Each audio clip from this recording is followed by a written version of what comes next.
இன்று பாட்டாளி மக்கள் கட்சியின் 2026 சட்டமன்ற தேர்தலுக்கான தேர்தல் அறிக்கையை வெளியிட்டிருக்கின்றோம். ஒரு மகிழ்ச்சியான ஒரு தருணம். ஒவ்வொரு தேர்தல் நேரத்தில் எங்களுடைய தேர்தல் அறிக்கை தான் மிக சிறந்த அறிக்கை என்று ஊடக நண்பர்கள் மட்டுமல்ல, பொதுவானவர்கள், படித்தவர்கள், குறிப்பாக அதிகாரிகள் அளவிலே பேசப்படுகின்ற எங்கள் தேர்தல் அறிக்கை. இன்னும் சொல்லப்போனால் எங்கள் தேர்தல் அறிக்கையை பார்த்துதான் மற்ற கட்சிகள், குறிப்பாக ஆண்டு கொண்டிருக்கின்ற திமுக கடந்த காலங்களில் காப்பி அடித்திருக்கிறது என்றெல்லாம் குற்றச்சாட்டு. அந்த காப்பி சாதாரண காப்பி இல்லை, ஈயடிச்சாங்காப்பின்னு சொல்லுவாங்க. அந்த காமா, ஃபுல் ஸ்டாப், அந்த வார்த்தைகள், வரிகள் அத்தனையும் அப்படியே கட் அண்ட் பேஸ்ட் கடந்த காலங்களிலே நடைபெற்றது. ஆனாலும் அதுவும் எங்களுக்கு பெருமை. காரணம், இவ்வளோ காலமாக ஆண்ட கட்சிகள், ஆளுகின்ற கட்சிகள் எல்லாம் எங்கள் தேர்தல் அறிக்கையை பார்த்து அவர்கள் இவ்வளோ காலத்துக்கு பிறகும் அதை இன்னும் பாடங்களை கற்றுக்கொண்டு இருப்பது, அதுவும் எங்களுக்கு பெருமை. ஒரு தேர்தல் அறிக்கை என்பது அந்த கட்சிக்கும் மக்களுக்கும் ஒரு பந்தத்தை ஏற்படுகின்ற ஒரு செயல். தேர்தல் அறிக்கை என்பது தேர்தல் கட்சிகள் மக்களுக்கு கொடுக்கின்ற ஒரு சத்தியம். இது புனிதமான ஒன்று. ஆனால் ஒரு சில கட்சிகள் ஏதோ ஒரு தேர்தல் அறிக்கை ஒரு சடங்காக அது மட்டும் பார்த்து அந்த தேர்தல் முடித்த பிறகு அதை மறந்து விடுகின்ற சூழல்.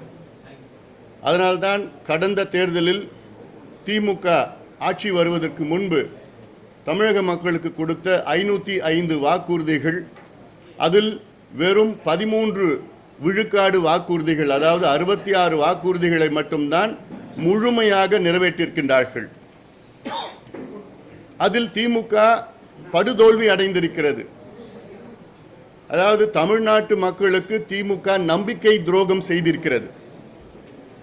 நாங்கள் ஆட்சிக்கு வந்தால் உங்களுக்கு இதையெல்லாம் செய்கின்றோம் என்று சத்தியம் செய்த திமுக, 505 சத்தியங்கள் செய்த திமுக, அதில் வெறும் 66 சத்தியம் மட்டும்தான் நிறைவேற்றி இருக்கிறது. அப்போ இது ஒரு நம்பிக்கை துரோகம். மீண்டும் அந்த நம்பிக்கை துரோகத்தை செய்ய துடித்துக் கொண்டிருக்கிறது திமுக. அதனால் திமுக இந்த தேர்தலில் என்ன சொன்னாலும் என்ன செய்தாலும் மக்கள் அதை ஏற்றுக்கொள்ள மாட்டார்கள். இன்னும் சொல்ல போனா, யாரோ சொன்னாங்க திமுகவுடைய தேர்தல் அறிக்கை கதாநாயகன். கதாநாயகனும் கிடையாது, வில்லனும் கிடையாது, காமெடினும் கிடையாது. அந்த ஒரு பாட்டுக்கு ஒரு 100 பேர் குரூப்பாக டான்ஸ் ஆடுவாங்க பாரு, அவங்க அந்த மாதிரி ஒரு ஜோக்கரும் கிடையாது. அப்படிதான் திமுகவுடைய தேர்தல் அறிக்கை வந்திருக்குது. ஏன்னா ஒரு நகைச்சுவையாக நாங்கள் செய்கிறோம். ஏன் கடந்த 5 ஆண்டு காலத்தில் என்ன செஞ்சீங்க, ஏன் செய்யலை? அப்போது இதெல்லாம் பாட்டாளி மக்கள் கட்சியினுடைய தேர்தல் அறிக்கை வித்தியாசமான ஒரு அறிக்கை. இந்த படத்திலே நாங்கள் போட்டிருக்கிறோம். இந்த படமே தமிழ்நாட்டினுடைய வளர்ச்சி தான். முழுமையாக இந்த தமிழ்நாட்டினுடைய மருத்துவம், கல்வி, வேலைவாய்ப்பு, விவசாயம், நம்முடைய கலாச்சாரம், கட்டமைப்புகள் என்று தமிழ்நாட்டினுடைய வளர்ச்சி. அது இல்லாமல் எங்களுடைய முக்கியமான இந்த சூழல், தமிழ்நாட்டினுடைய இந்த சூழல் பார்த்தீங்கன்னா, போதையில்லா வளர்ச்சியில் சிறந்த புதியதோர் தமிழகம் படைப்போம். இன்னைக்கு தமிழ்நாட்டினுடைய முதன்மை பிரச்சனையே மதுவும் போதையும் தான். அடுத்த அதனால் வருகின்ற சட்டம் ஒழுங்கு பிரச்சனை. அடுத்த பெரிய பிரச்சனை வேலையில்லாத சூழல். இந்த 3 பெரிய பிரச்சனைகள் தான் முதன்மையான பிரச்சனைகள். ஆனால் இந்த திமுக தேர்தல் அறிக்கையில் மதுவை பற்றியும் போதை பொருட்களை பற்றியும் ஒரு வார்த்தை கூட கிடையாது. ஒரு சின்ன there is not even a whisper about alcohol and narcotic drugs in the DMK's manifesto. இது தமிழ்நாட்டுக்கு இவங்க மறுபடியும் வந்து என்ன செய்ய போறாங்க? அதனால அந்த வகையில் எங்களுடைய தேர்தல் அறிக்கை தமிழ்நாட்டினுடைய ஒட்டுமொத்த வளர்ச்சி. அதில் உங்களுக்கு இப்போது சில முக்கிய அம்சங்கள் உங்களுக்கு கொடுத்துருப்போம், நீங்கள் படிச்சிருப்பீங்க. அதில் கொஞ்சம் ஒரு முக்கிய அம்சங்களை மட்டும் நான் ஒரு சுருக்கமாக நான் உங்ககிட்ட நான் சொல்ல போகிறேன். நான் இப்போ இல்லை, தமிழ்நாட்டில் கிட்டத்தட்ட 1,30,00,000 இளைஞர்களுக்கு, அதாவது படித்த இளைஞர்கள், அவங்களுக்கு வேலை இல்லாமல் இருக்கிறாங்க. வேலை வாய்ப்பை உருவாக்குவது தான் எங்களுக்கு ஒரு முதன்மையான ஒரு கடமையாக நாங்கள் பார்க்கின்றோம். அதில் கிட்டத்தட்ட 5 லட்சம் பேருக்கு அரசு வேலை வழங்கப்படும். 2026, 27, 27, 28 ஆகிய 2 ஆண்டுகளில் மட்டும் 2.5 லட்சம் பேருக்கு அரசு வேலை வழங்கப்படும். தமிழ்நாடு அரசு பணியாளர் தேர்வாணையம் மூலமாக கிராம நிர்வாக அலுவலர்கள் உள்ளிட்ட 4ஆம் தொகுதி பணிகளுக்கு 35,000 பேர் தேர்வு செய்யப்படுவார்கள். 2ஆம் தொகுதி பணிகளுக்கு 10,000 பேர். அரசு பள்ளிகளில் வகுப்புக்கு ஓர் ஆசிரியர் வீதம் நியமிக்கவும், காலியிடங்களை நிரப்பவும், அதாவது இன்னைக்கு 1 லட்சத்துக்கு கூடுதலான ஆசிரியர்கள் பணியிடங்கள் காலியாக இருக்கிறது. அதில் முதல் கட்டமாக இந்த ஆண்டில் 40,000 ஆசிரியர்களை நியமனம் செய்யப்படும். அதே மாதிரி காவல்துறை, தீயணைப்புத்துறை, வனத்துறை, அவர்கள் அங்கே ஒரு 20,000 பேருக்கு வேலை வாய்ப்புகள். போக்குவரத்து துறையில் ஒரு 10,000 பேர். மின்சாரத்துறைக்கு கிட்டத்தட்ட ஒரு 16,000 பேர். மருத்துவத்துறைக்கு கிட்டத்தட்ட ஒரு 7,000 பேர். அது மருத்துவர்கள், செவிலியர்கள், பணியாளர்கள் எல்லாம் சேர்த்து. அதே போன்று காவிரி பல்பொருள் அங்காடி பணி செய்கின்றவர்கள், அது ஒரு 30,000 பேர் கூடுதலாக. வேளாண் விளைபொருட்கள் கொள்முதல் வாரியத்திற்கு கிட்டத்தட்ட 12,000 பேர். ஒவ்வொரு குடும்பத்திலும் குறைஞ்சபட்சம் ஒருவருக்கு ஒரு அரசு வேலை அல்ல தனியார் வேலை உறுதி செய்யப்படும் எங்கள் அறிக்கை மூலமாக.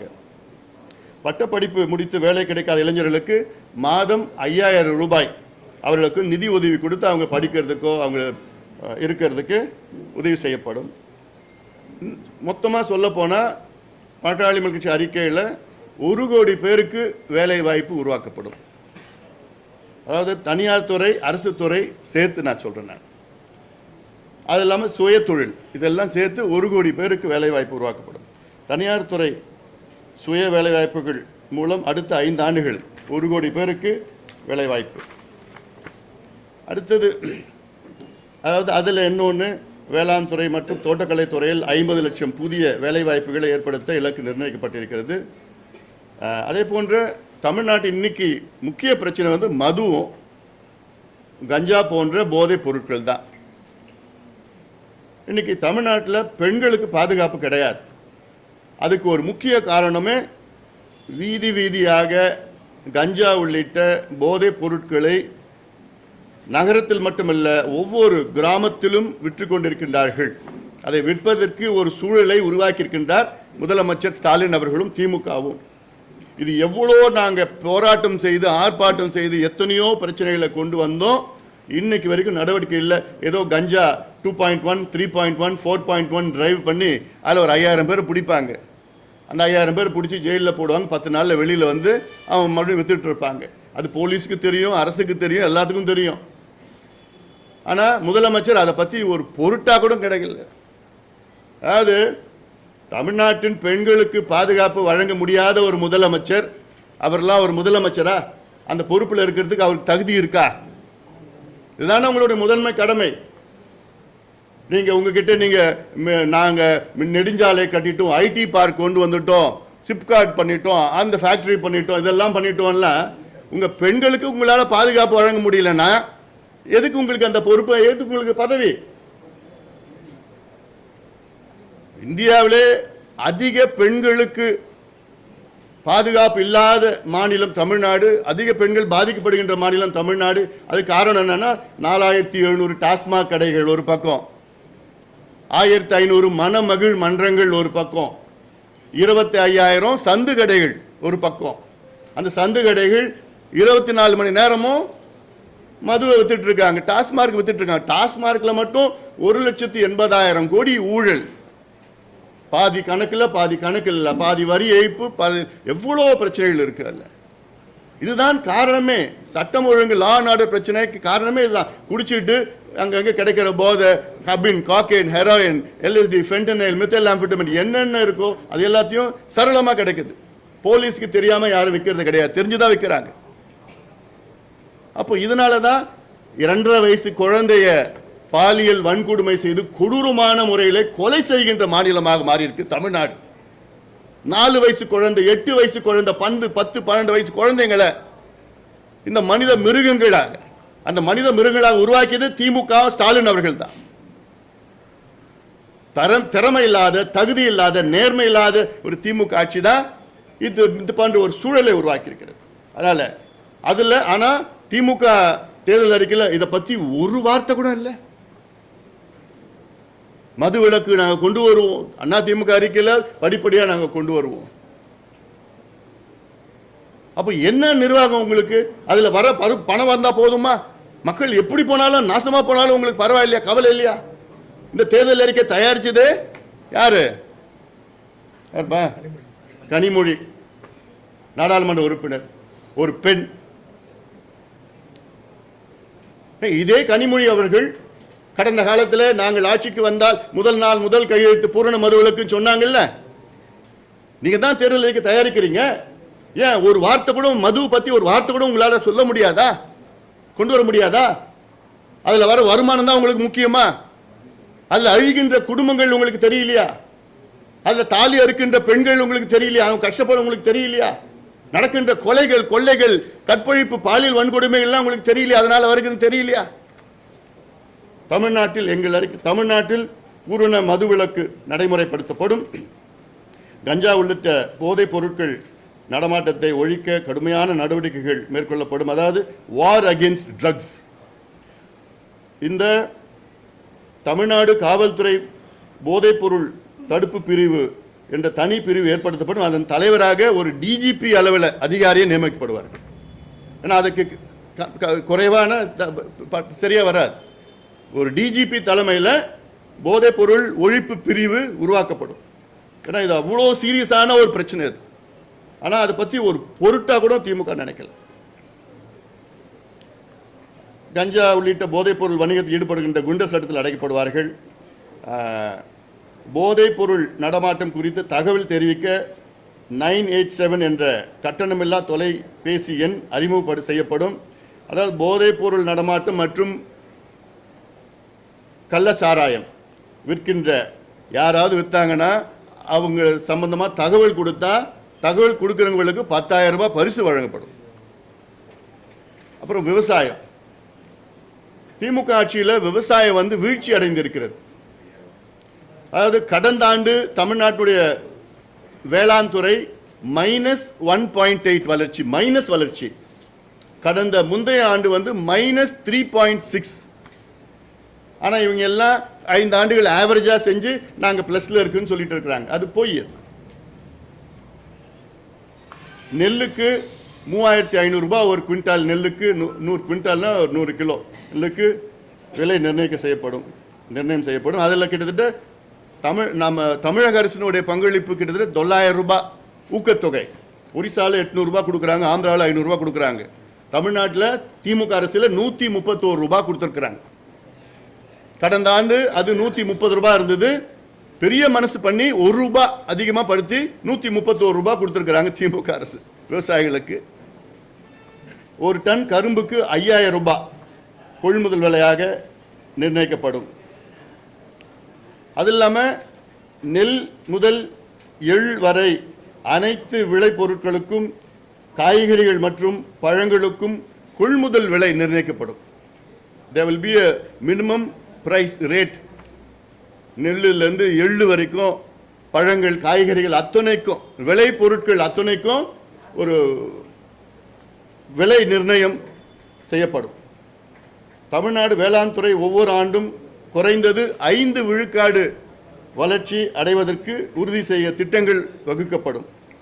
இடுபொருட்கள் மானியமாக ஒரு உழவருக்கு அதிகபட்சம் 30,000 ரூபாய், ஒவ்வொரு உழவருக்கும் 30,000 ரூபாய் மானியமாக வழங்கப்படும் இடுபொருட்களுக்கு.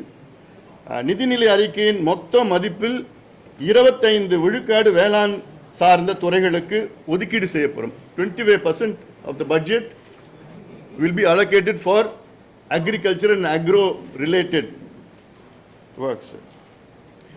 பயிர்க்கடன் தள்ளுபடி செய்யப்படும். நியாய விலைக் கடைகளில் நாட்டு சர்க்கரை அட்டைக்கு 2 கிலோ நாட்டு சர்க்கரை வழங்கப்படும். கூட்டுறவு வங்கிகளில் உழவர்கள் பெற்ற குறுகிய கால மற்றும் மத்திய கால பயிர்க்கடன்கள் தள்ளுபடி செய்யப்படும்.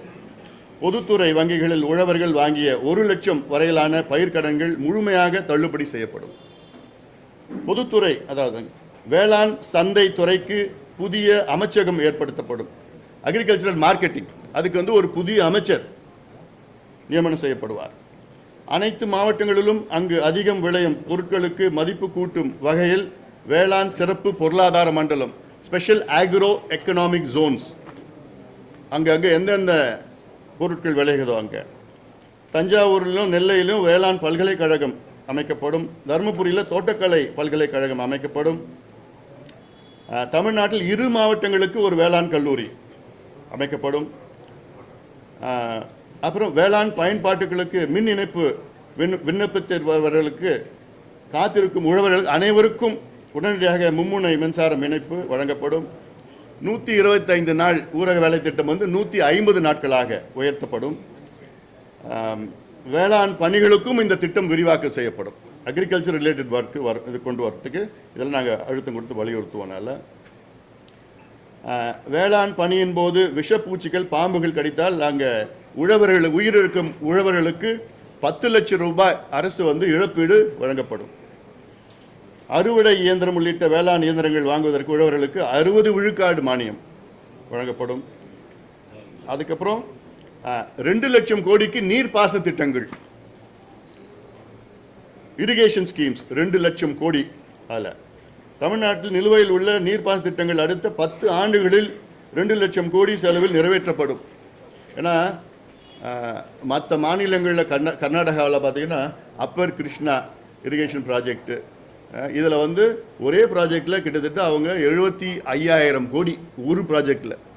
தமிழ்நாட்டில் நந்தன் கால்வாய் திட்டம், காவேரி குண்டார் திட்டம், தருமபுரி காவிரி இணைப்பு திட்டம், இப்படியெல்லாம் எவ்வளோ திட்டங்கள் நிலுவையில் இருக்கின்ற நேரத்தில் அதில் எந்த ஒரு பங்களிப்பும் கடந்த 5 ஆண்டு காலத்தில் எவ்வளோ பெரிய செட்பேக் 5 ஆண்டு காலத்தில் இருக்குது. அதில் ஆண்டுதோறும் 20,000 கோடி நீர்ப்பாசன திட்டங்களுக்கு மட்டும் ஒதுக்கீடு செய்யப்படும்.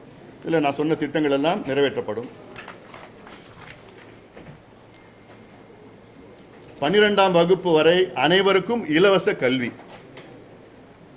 இப்போ இருக்கிற திமுக அரசு கல்வித்துறையில் அவங்களுடைய பட்ஜெட் பார்த்தீங்கன்னா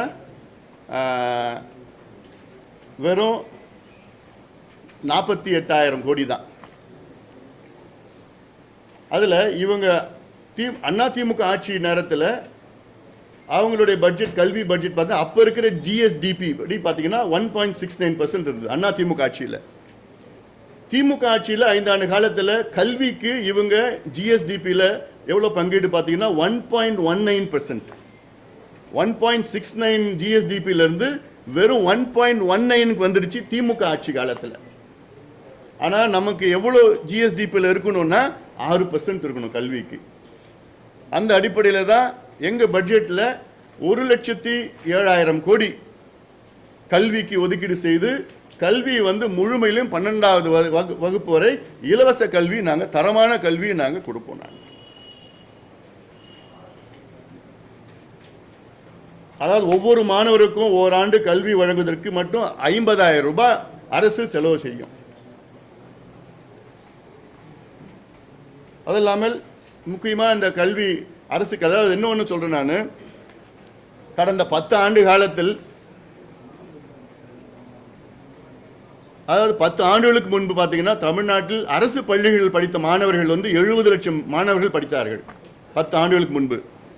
இன்னைக்கு 70 லட்சத்திலிருந்து அது 45 லட்சமாக குறைந்திருக்கிறது.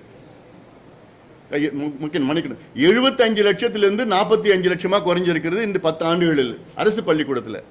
10 ஆண்டுகளுக்கு முன்பு தனியார் பள்ளிக்கூடத்தில் 35 லட்சம் மாணவர்கள் படித்தாங்க. இன்னைக்கு அது 65 லட்சம் மாணவர்களாக உயர்ந்திருக்கிறது. அரசு பள்ளிக்கூடங்கள் 37,500 அரசு பள்ளிக்கூடங்கள் இருக்கிறது. தனியார் பள்ளிக்கூடங்கள் 12,500 பள்ளிக்கூடங்கள் தனியார் பள்ளிக்கூடங்கள் இருக்குது. அப்போது என்ன ஒரு கான்ட்ரடிக்ஷன் பாருங்க. 10 வருஷத்தில் அரசு பள்ளிக்கூடத்தில் 30 லட்சம் மாணவர்கள் குறைஞ்சிட்டாங்க. தனியார் துறையில் 30 லட்சம் மாணவர்கள் அதிகமாயிட்டாங்க. அப்போ நீங்கள் என்ன நடத்துறீங்க? எதுக்கு அரசு பள்ளிக்கூடம் நடத்துறீங்க? அதனால தான் எங்கள் பட்ஜெட்டில் இதில் அரசு பள்ளிக்கூடத்தில் மேம்படுத்தி முக்கியமாக ஆசிரியர்களை நியமனம் பண்ணணும். அதுதான், அதாவது 5 ஆண்டுகள் இடைநிலை ஆசிரியர்கள், பட்டதாரி ஆசிரியர்கள், முதுநிலை பட்டதாரி ஆசிரியர்கள் என மொத்தம் 60,000 ஆசிரியர்கள் நியமிக்கப்படுவார்கள். ஓர் ஆசிரியர் பள்ளியிலே இருக்காது. அதாவது 4700 தொடக்க பள்ளியில் ஓர் ஆசிரியர் பள்ளிக்கூடம் தான் இருக்குது. இப்போ அதாவது 1ஆவதுலேருந்து 5ஆவது வரைக்கும் ஒரே ஒரு ஆசிரியர் தான். எத்தனை பள்ளிக்கூடம் தமிழ்நாட்டில் இருக்குது? அரசு பள்ளி 4700 பள்ளிக்கூடங்கள் இருக்குது. அதனால் அப்படி ஒரு நிலை இருக்காது.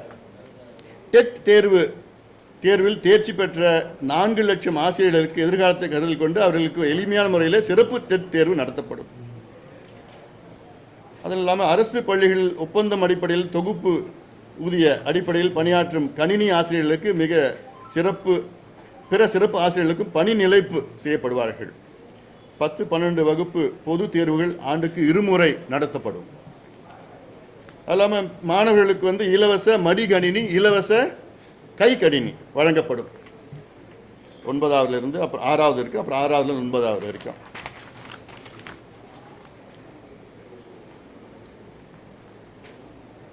பட்ட படிப்புக்கு கல்வி கட்டணம் இல்லை, அதுவும் அரசு ஏற்றுக்கொள்ளும்.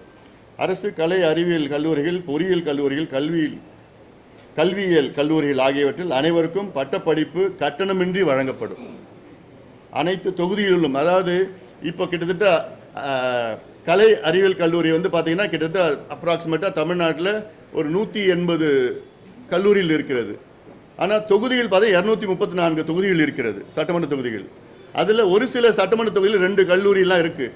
இன்னும் ஒரு 60 கல்லூரியை தொடங்கப்படும். எல்லாம் ஒவ்வொரு சட்டமன்ற தொகுதி குறைஞ்சது ஒரு அரசு கலை அறிவியல் கல்லூரி தொடங்கப்படும். அதே போன்று ஒவ்வொரு மாவட்டத்திலும் 2 மகளிர் அரசு கல்லூரி, கலை கல்லூரி தொடங்கப்படும். அதாவது மாவட்டத்துக்கு குறைஞ்சது ஒரு பொறியியல் கல்லூரி, அறிவியல் கல்லூரி 2000 பேர் மைந்தாளுக்கு 10, அதாவது 10,000 உதவி பேராசிரியர் நியமிக்கப்படுவார்கள். அதுக்கப்புறம் நீட் தேர்வு விலக்கு. அதாவது கடந்த தேர்தல் நேரத்தில் திமுக அவங்க பிரச்சாரமே செஞ்சது, இப்போ இருக்கிற முதலமைச்சரும் துணை முதலமைச்சரும் வீதிக்கு வீதி பிரச்சாரம் செஞ்சது, நாங்கள் ஆட்சிக்கு வந்தால் ஒரே வாரத்தில் நீட்டை ரத்து பண்ணுவோன்னு. ஆனால் 5 ஆண்டுகள் ஆகியும் ரத்து பண்ண முடியல, பொய்யான வாக்குறுதி கொடுத்துருக்காங்க. அதனால திமுக என்ன பண்ணிட்டாங்க, அந்த நீட்டை திமுக தேர்தலிருந்து ரத்து பண்ணிட்டாங்க.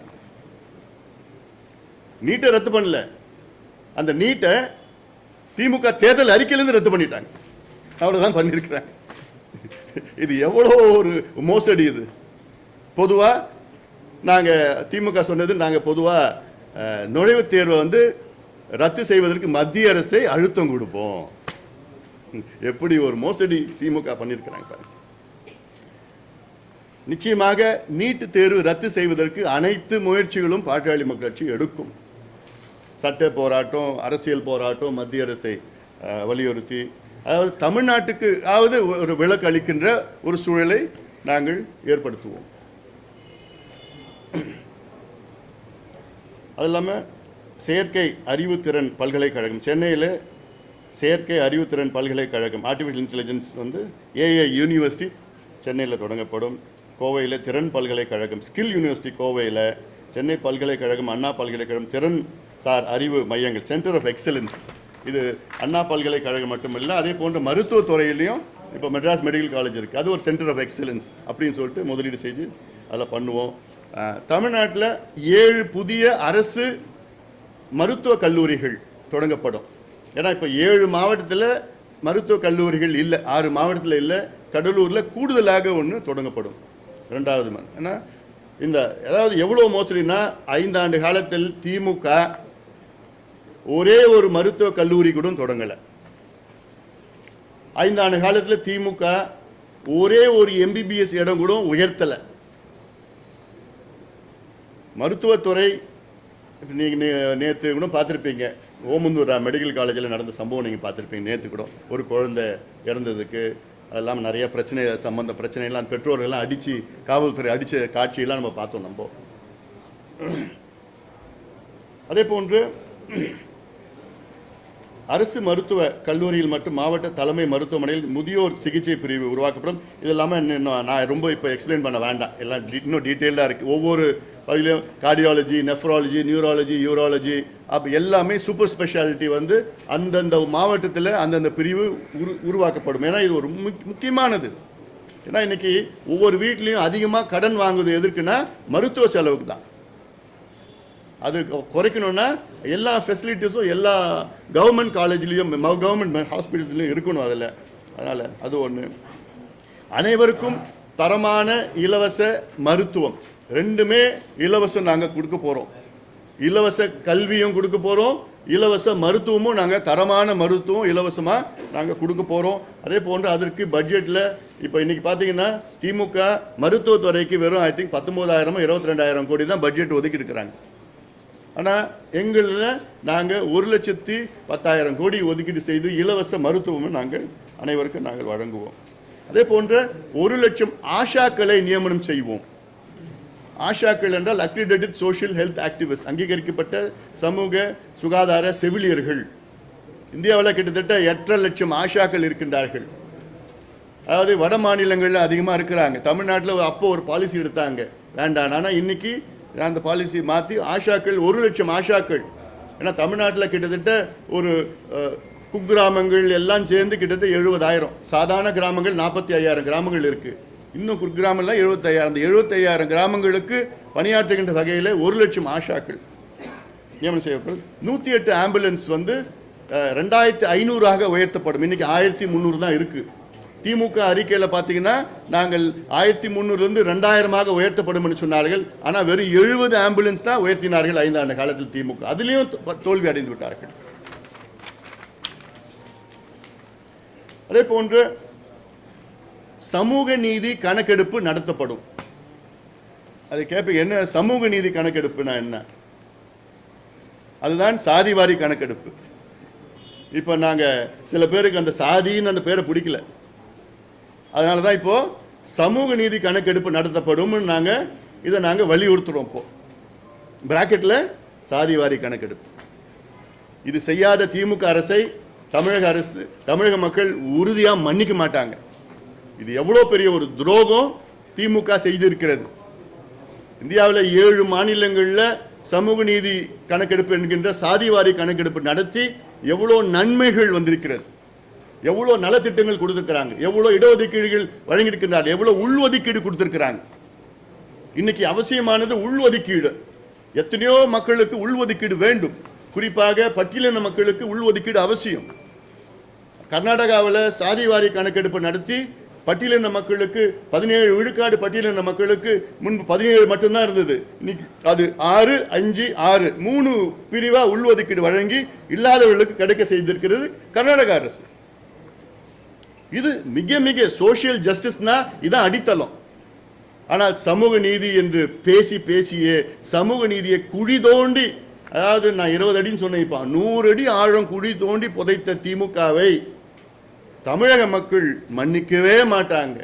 அதிகாரம் இருந்து, ஆட்சி இருந்து, நிதி இருந்து, எல்லாமே இருந்தும், கையில் சட்டம் இருந்து, எல்லாம் இருந்தும் நான் பண்ண மாட்டேன் அப்படின்னு பிளேட்டண்டா பொய்ய சொல்லி சட்டமன்றத்தில் எனக்கு அதிகாரம் இல்லை என்று சொன்ன முதலமைச்சர் ஸ்டாலின் அவர்களை நிச்சயமா மன்னிக்க மாட்டாங்க. இது மிகப்பெரிய மோசடி. அதே போன்ற இதில் உச்ச நீதிமன்றம் தீர்ப்பு வழங்கி 4 ஆண்டுகள் ஆகியும் வன்னியர்களுக்கு உள்ஒதுக்கீடு வழங்காத திமுக அரசை இந்த சமுதாய மக்கள் உறுதியாக மன்னிக்க மாட்டாங்க. இது மிகப்பெரிய ஒரு துரோகமாக நான் பார்க்குறேன். இது ஏதோ ஒரு ஜாதி பிரச்சனை, சமுதாய பிரச்சனை கிடையாது. இது சமூக நீதிக்கு துரோகம் செய்திருக்கு திமுக. உச்சநீதிமன்றம் தீர்ப்பு வழங்கி 4 ஆண்டுகள் முன்பு 4 ஆண்டு காலமாக நாங்கள் செய்கிறோம் நம்ப வச்சு மெதுவாக கழுத்து அறுத்தாங்க திமுக. நம்பிக்கை துரோகம், கழுத்தறுத்து நம்பிக்கை துரோகம் செய்த திமுக ஒட்டுமொத்தம் இந்த சமுதாயமும் எதிரி. அது நிச்சயமாக மன்னிக்க மாட்டாங்க. அதே போன்ற யாதவர்கள், முத்திரையர்கள், விஸ்வகர்மா மக்கள் உள்ளிட்ட பிற்படுத்தப்பட்ட வகுப்பினரின் கோரிக்கையை ஏற்று அவர்களுக்கு உள்ஒதுக்கீடு வழங்க வகை செய்யப்படும். நாவிதர், வண்ணார், பருவத குளம், ஒட்டர், வளையர், அம்பலக்காரர், குறும்பர், குயவர், வேட்டுவ கவுண்டர், ஊராளி கவுண்டர் ஆகிய 10 சமுதாயங்களையும் கொண்ட தனி இடஒதுக்கீடு பிரிவு ஏற்படுத்தப்பட்டு அவர்களுக்கு தனி இடஒதுக்கீடு வழங்கப்படும். பிற்படுத்தப்பட்ட மிகவும் பிற்படுத்தப்பட்ட வகுப்புகளில் உள்ள பிற சமூகங்களுக்கு கோரிக்கையின் அடிப்படையில் உள்ஒதுக்கீடு தொகுப்பு ஒதுக்கீடு வழங்கப்படும். தமிழகத்தில் பிற பகுதிகளில் வாழும் குறும்ப கவுண்டர்கள் ஆகிய சமூகங்களை பழங்குடியினர் வகுப்பில் சேர்க்கும்படி மத்திய அரசே வலியுறுத்தப்படும். உள்ளாட்சி அமைப்புகளில் பிற்படுத்தப்பட்ட மிகவும் பிற்படுத்தப்பட்ட வகுப்பினர்களுக்கு இடஒதுக்கீடு வழங்கப்படும். உச்சநீதிமன்றம் தீர்ப்பின் அடிப்படையில் பட்டியலின சமூகங்களுக்கு இடஒதுக்கீடு வழங்குவது குறித்து பரிந்துரைப்பதற்காக ஓய்வு பெற்ற உயர்நீதிமன்ற நீதிபதி தலைமையில் ஆணையம் அமைக்கப்படும். இது மிக மிக அவசியமானது. கர்நாடகாவில் அதுதான் செஞ்சிருக்கிறாங்க. ஆனால் பட்டியலின மக்கள் வாக்குகளும் வன்னியர் வாக்குகளும் பெற்று ஆட்சிக்கு வந்த திமுக இந்த இரு சமூகங்களுக்கு எதுவுமே செய்யல. துரோகத்தை தவிர அவர் எதுவுமே செய்யல. கிறிஸ்தவ வன்னியர்களுக்கு மிகவும் பிற்படுத்தப்பட்ட வகுப்பினருக்கான இடஒதுக்கீடு வழங்க நடவடிக்கை எடுக்கப்படும். கிறிஸ்துவ மதத்திற்கு மாறிய ஆந்திர மாநிலத்தை பின்பற்றி தமிழ்நாட்டில் பிற்படுத்தப்பட்ட மிகவும் பிற்படுத்தப்பட்ட வகுப்பில் உள்ள சமூகங்களின் 30,000க்கு கூடுதலான மக்கள் தொகை கொண்ட அனைத்து சாதிகளுக்கும் தனித்தனியாக நல வாரியங்கள் அமைக்கப்படும். தமிழ்நாட்டில் உள்ள தனியார் நிறுவனங்களில் 80 விழுக்காடு பணியிடங்கள் தமிழக இளைஞர்களை கொண்டு நிரப்பப்பட வேண்டும் என்பதை கட்டாயமாக ஒரு புதிய சட்டத்தை கொண்டு வருவோம். இதைத்தான் திமுக கடந்த தேர்தல் அறிக்கையில் நாங்கள் ஆட்சிக்கு வந்தவுடன் தனியார் நிறுவனங்களில் 75 விழுக்காடு அங்கே வேலை வாய்ப்புகளை தமிழ்நாட்டை சார்ந்த இளைஞர்களுக்கு வழங்கப்படும் என்று சட்டத்தை கொண்டு வருவோம் என்று பொய்யை சொல்லி ஏமாற்றிய திமுக இந்த தேர்தல் அறிக்கை அதை பற்றி ஒரு மூச்சு கூட கிடையாது. அப்போ என்னதான் ஏமாத்துறீங்க? 505 வாக்குறுதிகள் கொடுத்தீங்க கடந்த தேர்தலில் திமுக, அதில் வெறும் 66 தான். இந்த தேர்தல் அறிக்கையில் அதில் ஒரு 300 தேர்தல் வாக்குறுதியில் இதுலேயும் கொண்டு வரல. இப்போ கொண்டு வந்த தேர்தல் அறிக்கையில் கடந்த முறை கொண்டு வந்த 63 வாக்குறுதிகளை இதில் கொண்டு வந்திருக்காங்க மறுபடியும் திமுக.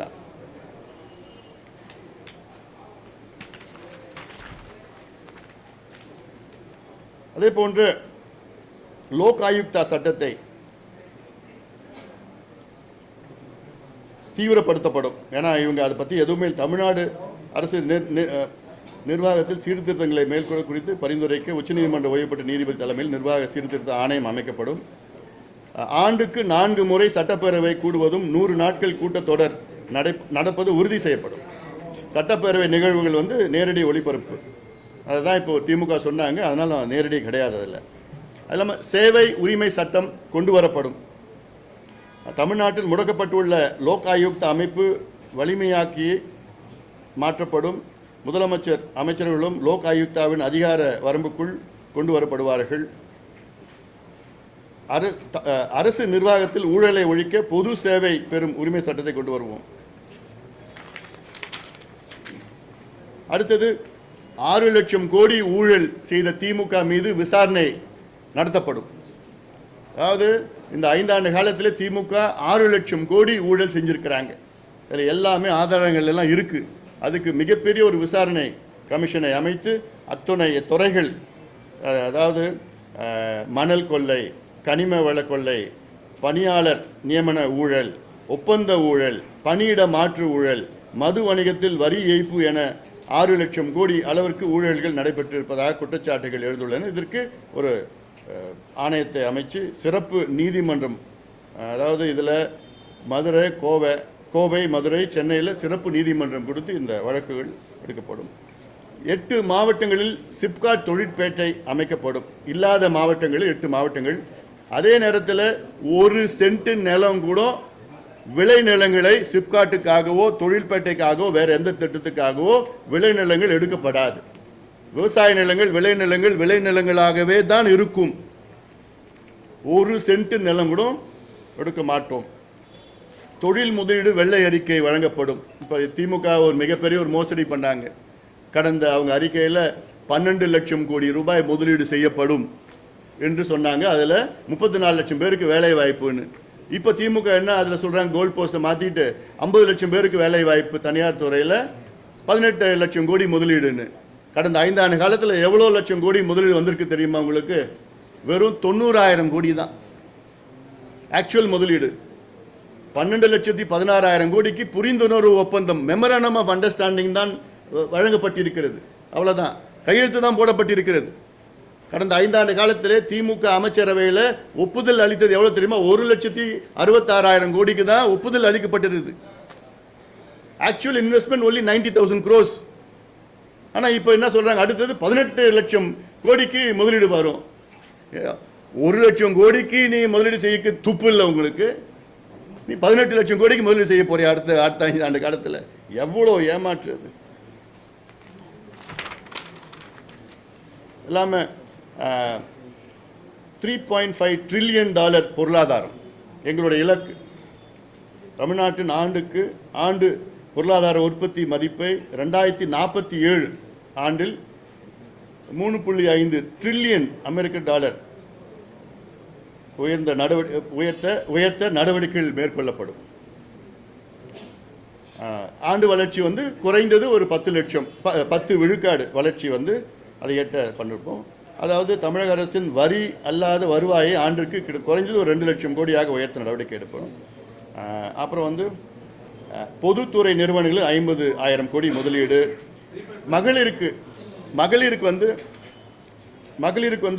மாதம் 2,000 ரூபாய் மகளிர் உரிமை தொகை உயர்த்தப்படும்.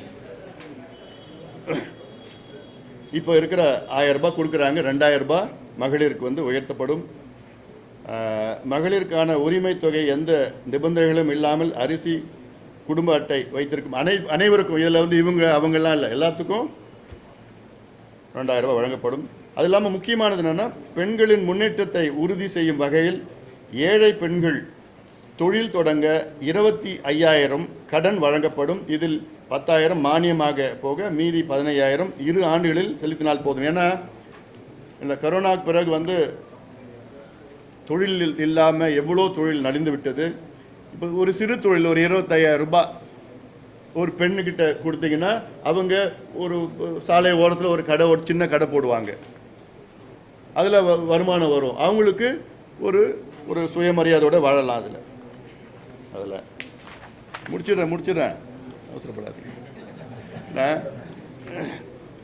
இதுதான் சொன்னேன்னா இன்னும் 1.5 மணி நேரம் ஆகும். அவ்வளோ திட்டங்கள் இருக்குது எங்களுக்கு. ஏன்னா இப்போ நாங்கள் வெளியிட்டுட்டோம். இதுக்கு முன்னாடி வெளியிட்டு இருந்தால் இதில் பாதி திமுக அறிக்கையில் வந்திருக்கோம். அதனால தான் லேட்டாக திட்டமிட்டு தான் வெளியிட்டிருக்காங்க. அதாவது இப்போ இருக்கிற நான் சொன்ன தொடக்கத்தில் சொல்லியிருக்கிறேன், மகளிருக்கு பாதுகாப்பு, பெண்களுக்கு பாதுகாப்பு, இதுதான் மிக மிக முக்கியமான பிரச்சனை. என்னை பொறுத்த வரைக்கும் women safety is the number 1 problem in Tamil Nadu. Women and children safety. இதில் மகளிர் பாதுகாப்பை உறுதி செய்வதற்கான கல்வி நிலையங்கள், அரசு மற்றும் தனியார் அலுவலகங்கள் அமைந்துள்ள பகுதிகளிலும் ஆள் நடமாட்டம் இல்லாத இடங்களிலும் வலிமையான கண்காணிப்பு கேமரா கட்டமைப்பு, சிசிடிவி எல்லாம் இந்த பகுதியில் எல்லாம் சிசிடிவி ஒன்று. அது இல்லாமல் சமூக விரோதிகள் பெண்களுக்கு எதிரான குற்றங்கள் செய்ய வாய்ப்புகள் இடங்களில் சாதாரண உடையில் ஆண் பெண் காவலர்கள் மறைந்திருந்து கண்காணிக்கப்படுவார்கள். பெண்களுக்கு திருமண வயதை 21ஆக உயர்த்தும்படி மத்திய அரசை நாங்கள் வலியுறுத்துவோம். இது முக்கியமான ஒரு சோஷியல் இஷ்யூ. இதுக்குள்ளே நான் போக விரும்பலை. நான் இதை பற்றி பேசினேன்னா 1/2 மணி நேரம் ஆகும்.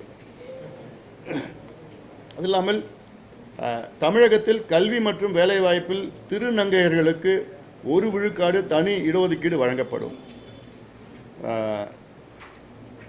அது இல்லாமல் இப்போ ஒரு புது ஸ்கீம் நாங்கள் கொண்டு வருவோம்.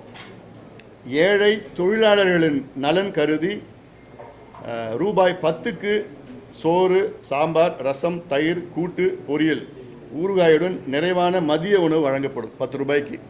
இலவசம் இல்லை, 10 ரூபாய்க்கு இல்லை. ஞாயிற்றுக்கிழமை அன்னைக்கு அசைவம் 25 ரூபாய்க்கு.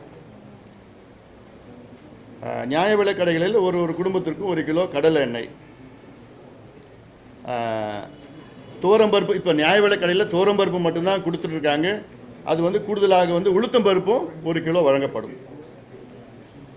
அதாவது அரசு ஊழியர்களின் பங்களிப்பில்லா ஓய்வூதிய திட்டம், அரசு ஊழியர்களுக்கு பழைய ஓய்வூதிய திட்டம் கொண்டு வரப்படும். இந்த ஓய்வூதிய திட்டத்திற்கான அரசு ஊழியர்கள் எவரும் பங்களிப்பு தொகை செலுத்த அவசியம் கிடையாது.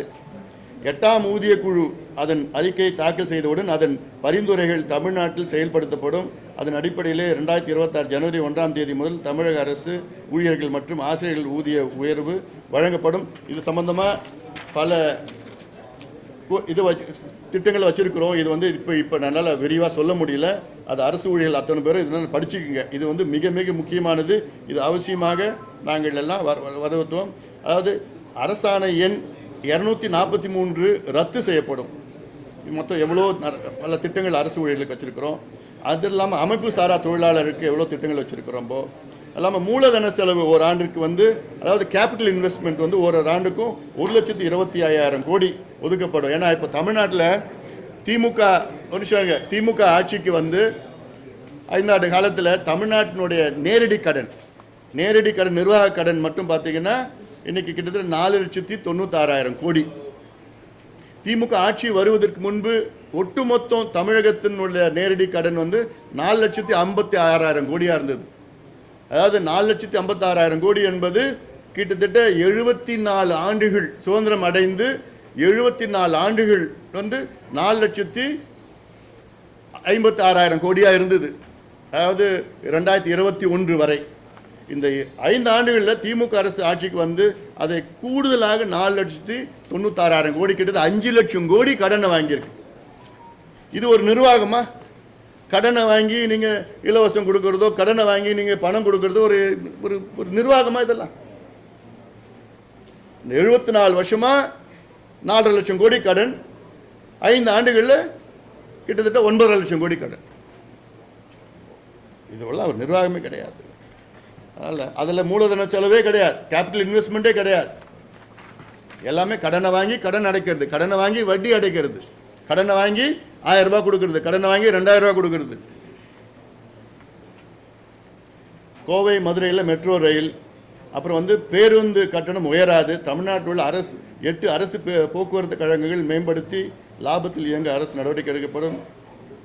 10,000 புதிய ஓட்டுநர்கள் நடத்துனர்கள். அப்புறம் மின் கட்டணம் குறைக்கப்படும். இதுதான் திமுக சொன்னாங்க, நாங்கள் ஆட்சிக்கு வந்தால் மின்சாரம் கட்டணத்தை நாங்கள் குறைப்போன்னு. ஆனால் 4 ஆண்டுகளில் 18 விழுக்காட்டிலிருந்து 56 விழுக்காடு வரை மின் கட்டணத்தை உயர்த்திருக்கின்றார் திமுக அரசு. 4 முறை 4 ஆண்டில் 4 முறை உயர்த்திருக்கின்றார்கள். 18% இருந்து 56%. சில பேருக்கு 18, சில பேருக்கு 24, 28, 30 அப்படிலாம். அது இல்லாமல் வீடுகளுக்கு மின்சாரம் கட்டணம் செலுத்த, அதாவது எங்களுடைய கோரிக்கை வந்து மாதாந்திரம் மின் கட்டணம் கணக்கு எடுக்கப்படும். இதுதான் திமுக கோரிக்கை வச்சிருந்தாங்க கடந்த தேர்தலில். இப்போ கேட்டால் அதில் வந்து ஸ்மார்ட் மீட்டர் வந்தால் தான் முடியும். பொய் சொல்லியே வாழ்ந்துட்டு இருக்க திமுக. ஸ்மார்ட் மீட்டர்கள், அதாவது ஸ்மார்ட் மீட்டர்கள் வந்து அனைத்து வீடுகளிலும் இலவசமாக பொருத்தப்படும். ஏன்னா திமுக கணக்கு ஒன்று போட்டு வச்சிருக்கிறாங்க. ஸ்மார்ட் மீட்டர்னா அவங்க ஆக்சுவலாக ஸ்மார்ட் மீட்டர் வந்து விலையே கிட்டத்தட்ட ஒரு 4,000 ரூபா, 4,500 ரூபாய். ஆனால் திமுக அவங்க விலை எவ்வளோனா 15,000 ரூபாய். அதில் எத்தனையோ 1000 கோடி ஊழல். ஆனாலும் அந்த ஸ்மார்ட் மீட்டர் வந்து இலவசமாக வழங்கப்படும் வீட்டுகளுக்கு. அப்புறம் மூத்த குடிமக்கள் ஓய்வூதியம் வந்து 2,000 உயர்த்தப்படும். அரசு பள்ளி மாணவர்களுக்கு மாலை சிற்றுண்டி இலவசமாக வழங்கப்படும். அப்புறம் வந்து இஸ்லாமியர்களுக்கு இடஒதுக்கீடு உயர்வு. அந்த சமூக நீதி சாதிவாரி கணக்கெடுப்பு நடத்த பிறகு பிற இஸ்லாமியர்களுக்கான இடஒதுக்கீடு அதிகரிக்கப்படும், உள்ஒதுக்கீடு வழங்கப்படும். கிரீமி லேயர் வருமானம் வரம்பை இப்போதுள்ள 8 லட்சம் ரூபாயிலிருந்து 18 லட்சம் ரூபாயாக உயர்த்த வேண்டும் என்று மத்திய அரசை தமிழக அரசு வலியுறுத்தும். அப்புறம் வந்து மத்திய அரசு வந்து ரோஹிணி ஆணையம் பரிந்துரைகளை செயல்படுத்தும்படி மத்திய அரசை கேட்டுக்கொள்ளப்படும். அப்புறம் வந்து 12 லட்சம் ஏக்கர் பஞ்சமி நிலங்கள் மீட்கப்படும். அதாவது பட்டியலின மக்களுக்காக வழங்கப்பட்ட இந்த 12 லட்சம் ஏக்கர் பஞ்சமி நிலம், அதில் வந்து திமுக நாங்கள் அது மீட்கப்படும் சொல்லி ஒன்றும் பண்ணல. அது ஏமாற்றி தான் பண்ணிட்டாங்க. அதாவது பசுவின் பாலுக்கு 45 ரூபாய் விலை விவசாயிகளுக்கு வழங்கப்படும். விவசாயிகளிடமிருந்து 1 லிட்டர் பால் பசும்பால் வந்து 45 ரூபாய்ன்னு கொடுத்து விவசாயிகளிருந்து வாங்கப்படும். ஆவின் நிறுவனங்கள் பால் கொள்முதல் இலக்கு ஒரு நாளைக்கு 50 லட்சம் லிட்டராக. ஏன்னா இப்போ இருக்கிறது ஒரு 20, 22, 23 லட்சம் தான். ஏன்னா அவங்களுக்கு என்னென்னா அவங்களுக்கும் தனியார் பால் நிறுவனங்களுக்கும் அண்டர்ஸ்டாண்டிங் அவ்வளோதான் இருக்குது. அப்புறம் மீன்பிடி தடைக்கால நிவாரணம் 15,250 உயர்த்தப்படும். அதாவது ஒரு நாளைக்கு 250, 61 நாளைக்கு, ஒரு நாள் 250 விதமாக 61 நாளைக்கு 15,250 மீனவர்களுக்கு உறுதியாக கொடுக்கணும். அவங்களுக்கு அவசியமானது. மழைக்கால நிவாரணமாக மீனவர்களுக்கு 6,000 ரூபாய். அப்புறம் மீனவர்களுக்கு உள்ஒதுக்கீடு, அவங்க இன்னின்ன நாள் கோரிக்கை, மீனவர்களுக்கு மீன நாள் கோரிக்கை. அது இல்லாமல் மத்திய அரசு மீனவர்களுக்கு தனி அமைச்சகத்தை உருவாக்கும்படி வலியுறுத்துவோம். சென்னையில் ஆசிய விளையாட்டு போட்டி நடைபெறும். போட்டி தேர்வு பயிற்சி மையங்கள் சென்னையில் நடைபெறும். அப்புறம் ஊடக பத்திரிகையாளர்கள் நலன் கொஞ்சம் இன்ட்ரெஸ்டாக கேட்பாங்கன்னு நினைக்கிறேன்.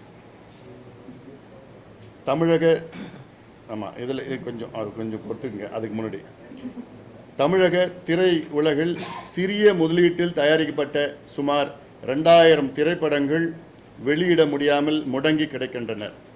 இந்த திரைப்படங்கள் அனைத்தும் அடுத்த 3 ஆண்டுகளில் வெளியாவது உறுதி செய்யப்படும். அதாவதுங்க, திமுக ஆட்சியில் செய்த மிகப்பெரிய ஒரு மோசடியில் என்னன்னா, இந்த திமுக குடும்பம், முதல் குடும்பம் மட்டும்தான் திரைத்துறையை ஆக்கிரமித்து அவங்க கட்டுக்கோப்பில் வச்சிருக்கிறாங்க. இதில் திரைத்துறையை சார்ந்தவர்கள் பல பேர், அதாவது தயாரிப்பாளர்கள் எத்தனையோ பேர், நடிகர்களிலிருந்து தயாரிப்பாளர்களிலிருந்து முக்கியமான பிரமுகர்கள் எங்கிட்ட பலவர் சொல்லியிருக்கிறாங்க, எங்களை காப்பாற்றுங்க. 2000 திரைப்படங்கள் இன்னைக்கு பெட்டியிலையும், அந்த காலத்தில் பெட்டியில் வச்சுருப்பாங்க, இப்போ ஹார்ட் டிஸ்கில் வச்சுருக்கிறாங்க, ரிலீஸ் பண்ண முடியல. ஏன்னா ஒரு ஆண்டுக்கு 52 வாரங்கள் தான் இருக்குது. அந்த 52 வாரங்களில் ரெட் ஜெயண்ட் மட்டும் 40 வாரங்கள் எடுத்திருக்கிறாங்க அவங்க படத்துங்களுக்கு. எவ்வளோ பெரிய ஒரு மோசடி பாருங்க. இவங்களுக்கு ஆட்சி அதிகாரம் இருக்கிற காரணத்தால் 52 வாரங்களில் இந்த ரெட் ஜெயண்ட் மூவிஸ் மட்டும் அவங்களும் அவங்க சார்ந்தவங்களும் 40 வாரங்களை அவங்க எடுத்துட்டு போறாங்க. மீதி இருக்கிற 12 வாரங்கள் மட்டும்தான் மற்றவங்களுக்கு கொடுக்குறாங்க. இது எவ்வளோ பெரிய ஒரு ஃப்ராடு, எவ்வளோ பெரிய ஒரு மோசடி. திமுக ஆட்சியை அகற்றுவதற்கு திரைத்துறையை சார்ந்தவர்கள், ஏன்னா திரைத்துறையில் ஏதோ நீங்கள் நடிகர்கள் தயாரிப்பாளர்கள் மட்டும் நினச்சிக்காதீங்க, அதில் 10 லட்சம் பேருக்கு மேலே பணியாற்றுகின்றார்கள். கிட்டத்தட்ட 3-4 லட்சம் குடும்பங்கள் ஏழ்மையில் இருக்கிறாங்க. இன்னைக்கு படம் எடுக்கிறாங்க, முடியல, அவங்க வெளியில் சொல்ல முடியல. வெளியில் சொன்னால் அவங்களுக்கு தியேட்டர் கிடைக்காது. அதனால் இது கோபத்தில் கொந்தளிப்பாக இருக்கிறாங்க திரைத்துறையில் எல்லாமே. தமிழ்நாட்டில் வலிமை உள்ள சிண்டிகேட் அமைத்து கொண்டு திரை அரங்குகள் மீது ஆதிக்கம் செலுத்தும் நிலைக்கு அதுக்கு முடிவு கட்டப்படும். திரைப்படங்களுக்கு தனி தொழில் பெயர் தமிழில் பெயர் வைக்கப்பட்டால் 8 விழுக்காடு கேளிகை வரி செலுத்துவதிலிருந்து முழுமையாக விலக்கம் அளிக்கப்படும். தமிழ்நாட்டில் செயல்பட்டு வரும் பத்திரிகையாளர் நல வாரியத்திற்கு கூடுதல் அதிகாரங்கள் வழங்கப்படும். பெயருக்கு மட்டும்தான் வச்சிருக்கிறாங்க, அதிகாரங்கள் இல்லை. சும்மா உழைக்கும் பத்திரிகையாளர்கள் மற்றும் ஊடக நிறுவன பணியாளர்களுக்கு பத்திரிகையாளர் ஊதிய குழு பரிந்துரைப்படி ஊதியம் வழங்குவது உறுதி செய்யப்படும். சென்னை திருவான்மியூரில் அமைக்கப்பட்டிருப்பதை போன்று சென்னை புறநகர் பகுதியில் 1000 வீடுகள் கொண்ட பத்திரிகையாளர் குடியிருப்பு உருவாக்கப்படும். மாவட்ட தலைநகரங்களிலும் பத்திரிகையாளருக்கு அடுக்குமாடி குடியிருப்புகள் கட்டிடம் தரப்படும். ஈழத்தமிழர்கள் நலன், அதெல்லாமல் சுற்றுச்சூழல், தமிழ்நாட்டில் அனைத்து மணல் குவாரிகளும் மூடப்படும்.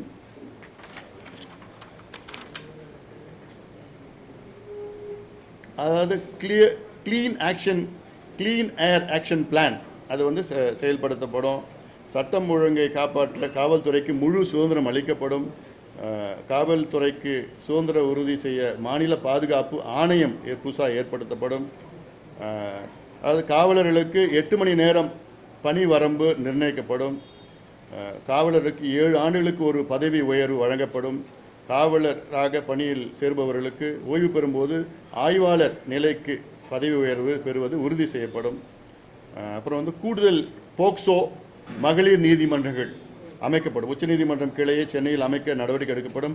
உயர்நீதிமன்றத்தின் தமிழ் ஆட்சி மொழியாக மத்திய அரசிடம் வழங்கப்படும். போக்சோ வழக்குகளை விரைந்து விசாரிக்க முடிக்க அனைத்து மாவட்டங்களிலும் குறைந்தது ஒரு சிறப்பு நீதிமன்றம் அமைக்கப்படும். பெண்களுக்கு எதிரான குற்றங்கள் விசாரிக்கும் சிறப்பு நீதிமன்றங்கள் எண்ணிக்கை அறிவிக்கப்படும். தமிழ் மொழி வளர்ச்சி, தமிழ் கட்டாய பாடமாக்கப்படும். குறைந்தது தமிழை வந்து ஒரு கட்டாய பாடமாக்கப்படும். தமிழ் வச்சு தான் திமுக ஆட்சிக்கு வந்தாங்க 67.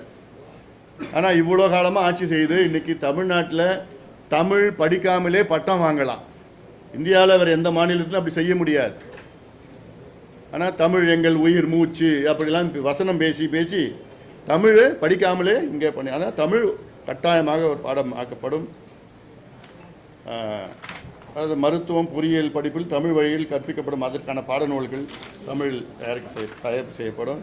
அப்புறம் சென்னையில் எம்டிசி பேருந்துகள் எண்ணிக்கை 8000 அதிகரிக்கப்படும். புதிய பேருந்துகள் அனைத்து மின்சாரம் பேருந்துகளாக இயக்கப்படும்.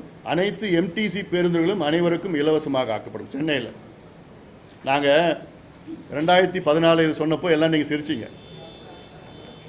சென்னையில் நாம் விரும்பும் சென்னைன்னு ஒரு ஆவணம் நான் வெளியிட்டேன் 2015-16. அப்போல்லாம் நீங்களும் சிரிச்சிங்க. எல்லாம் மக்கள் என்னடா எல்லாமே இலவச பேருந்துகள் சொல்கிறான், எப்படி சாத்தியமா அப்படிலாம் கேட்டீங்க. அப்போ அதுக்கு நான் காரணம் சொன்னேன். இலவச பேருந்துகள் வந்ததுன்னா இதில் ரோடு வேர் அண்ட் டயர் குறையும், ஆக்சிடென்ட்ஸ் குறையும், என்வாயன்மெண்ட் பொல்யூஷன் குறையும், உயிர் இது இல்லாமல் வந்து எல்லாமே அதில் பயன்படுத்துவாங்க. கார் யூசேஜ்லாம் குறையும், பஸ் யூசேஜ் குறையும், பொருளாதாரம் முன்னேறும், ஒவ்வொரு வீட்டிலும் 3000 ரூபாய் மிச்சப்படுத்தலாம், டூரிசம் அதிகமாகும், அப்படிலாம் எவ்வளோ இருக்குது. எங்கேருந்து இங்கே ஒன்றா வேலைக்கு செய்யலாம் அப்படின்லாம் சொன்னேன். இன்றைக்கி அந்த நிலை வந்திருக்குது, பெண்களுக்கு வந்திருக்கு. அதனால் நாங்கள் வந்து தொலைநோக்கு சிந்தனை உள்ளவர்கள். பாட்டாளி மக்கள் கட்சி அதிகாரத்துக்கு மட்டும்தான் வரல, ஆனால் அதிகாரத்தில் இருந்தால் என்னென்ன செய்வோமோ அத்தனையும் நாங்கள் தொடர்ந்து வலியுறுத்திட்டே இருப்போம். அதில் எங்களுடைய யோசனைகளை அதிகாரத்தில் இருப்பவர்கள் அதில் கொஞ்சம் பயன்படுத்தலாம். ஆனால் எங்களுக்கு கொஞ்சம் கிரெடிட் கொடுத்தா நல்லாயிருக்கும். அதே போன்ற இயற்கை வேளாண்மை வலியுறுத்தி வேளாண் விஞ்ஞானி நம்மாழ்வார் அவர்களுக்கு மணிமண்டபம் அமைக்கப்படும். சென்னையில் தமிழ் இசை விழா நடத்தப்படும். இதற்காக சென்னையில் தமிழக அரசின் சார்பில் அனைத்து வசதிகளுடன் கூடிய தமிழ் இசை அரங்கம் பிரம்மாண்டமாக அமைக்கப்படும். ஒரு மிகப்பெரிய ஒரு அரங்கம் தமிழ் இசைக்காக ஆண்டுதோறும் அங்கே விழாக்கள், பெரிய மண்டபம், பிரம்மாண்டமாக மண்டபம் அமைக்கப்படும். ஏன்னா இந்த கோயம்பேடு பஸ் ஸ்டாண்டை எப்படி வந்து அங்கே லூலு மால் கொண்டு வரணும்னு ரொம்பவே இங்கே இருக்கிற உள்ளூர் அமைச்சர் வந்து திட்டமிட்டார். அதை இந்த அன்புமணி ராமதாஸ் வந்து அதை முறியடிச்சிருக்கிறேன். அங்கே போய் அந்த கோயம்பேடு பேருந்து நிலையத்தை வந்து பசுமை பூங்காவாக ஆக்கணும்னு அது போராட்டம் பண்ணி கையெழுத்து வாங்கி ஆர்ப்பாட்டம் பண்ணதுனால தான் இன்றைக்கி அங்கே இருக்குது. இல்லைன்னா எல்லாரும் லூலு லாலு எந்த மால்லாம் கட்டி காசு வாங்கிட்டு முடிச்சுட்டு இருப்பாங்க.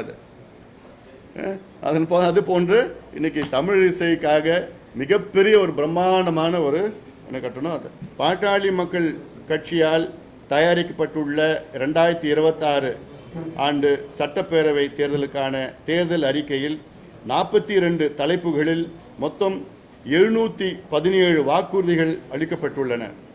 அந்த வாக்குறுதிகள் அனைத்தையும் நிறைவேற்றுவதற்கு பாட்டாளி மக்கள் கட்சி கடுமையாக உழைக்கும் என்று உறுதியளிக்கின்றேன். நன்றி. போதைப்பொருள் தொடர்பான விஷயத்தை பத்தி சொன்னீங்க. அதுக்கு ஈக்குவலா அதுக்கு அதிகமா நாட்டையே அச்சுறுத்துவது என்பது ஆணவ படுகொலை தொடர்பான விஷயம், சாதிய மோதல்கள், கலப்பு திருமணம் செய்யறதுனால இவ்வளவு பிரச்சனைகள் நிறைய இடத்துல வருது. ஏன் இதை பத்தி நீங்க இந்த அறிக்கையில பேசணும்? நிச்சயமாக, அதாவது பாட்டாளி மக்கள் கட்சி என்பது சமூக நீதியை அடிப்படை கொண்ட அதற்காக தொடங்கப்பட்ட ஒரு கட்சி.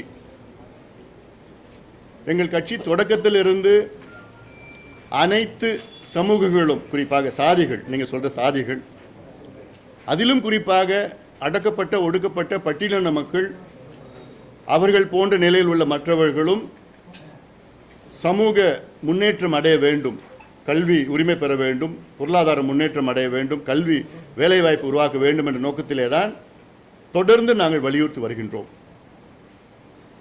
இது சம்பந்தமாக எங்களுடைய பங்களிப்பு, எங்கள் கட்சியினுடைய பங்களிப்பு இதற்கு 100 விழுக்காடு நாங்கள் பங்களித்து காலங்காலமாக ஏற்படுகின்ற சாதி மோதல்களோ பிரச்சனைகளோ அப்படி வந்தால் முதலில் நாங்கள் தான் அங்கே சென்று அந்த பிரச்சனை பெரிதாகாமல் பார்த்துக் கொள்கின்றோம். இது எங்களுடைய கடமையாக நாங்கள் பார்த்திருக்கின்றோம். நிச்சயமாக வரும் காலத்தில்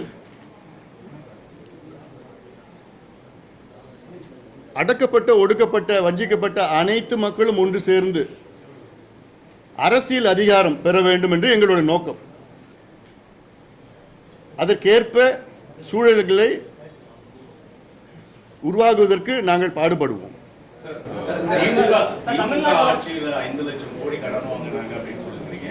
நீங்க அறிவித்திருக்கக்கூடிய திட்டங்களாகட்டும், அதிமுக வெளியிட்ட தேர்தல் அறிக்கையில சொல்லக்கூடிய திட்டங்களாகட்டும், இதையெல்லாம் கடன் வாங்காம நிறைவேற்ற முடியுமா? அதுக்கான ஃபண்ட்லாம் எங்க இருக்கு?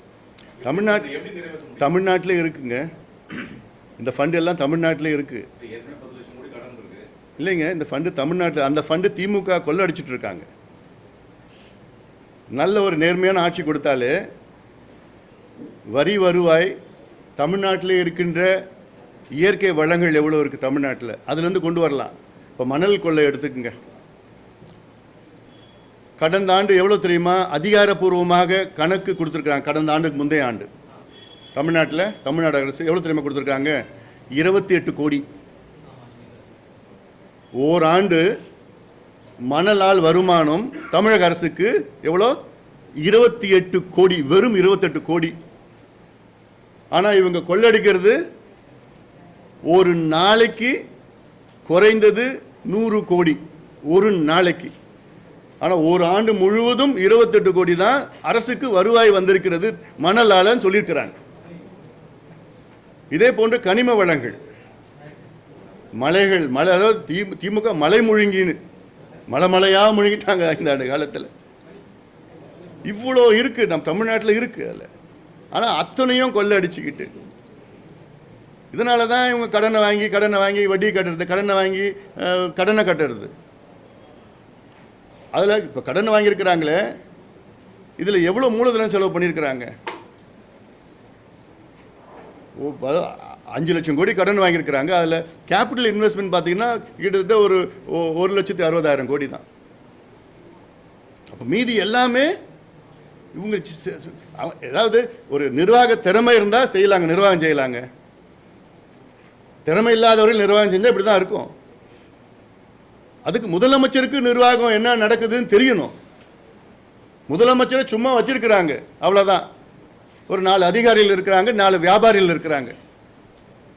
அந்த 4 வியாபாரிகள் யாருன்னா ஏவாவேலு, சேகர் பாபு, செந்தில் பாலாஜி, நேரு, இப்படி போன்ற ஒரு 4 வியாபாரிகள் முதலமைச்சரை சூழ்ந்து இதுக்கு போடுங்க, இங்கே போட்டிங்கன்னா இங்கே வரும், இங்கே முதலீடு போடும், இது போட்டால் இங்கே காசு எடுத்துடலாம், எலெக்ஷன் நேரத்தில் 1000 ரூபாய் ஓட்டு 2000 ஓட்டு கொடுக்கலாம்.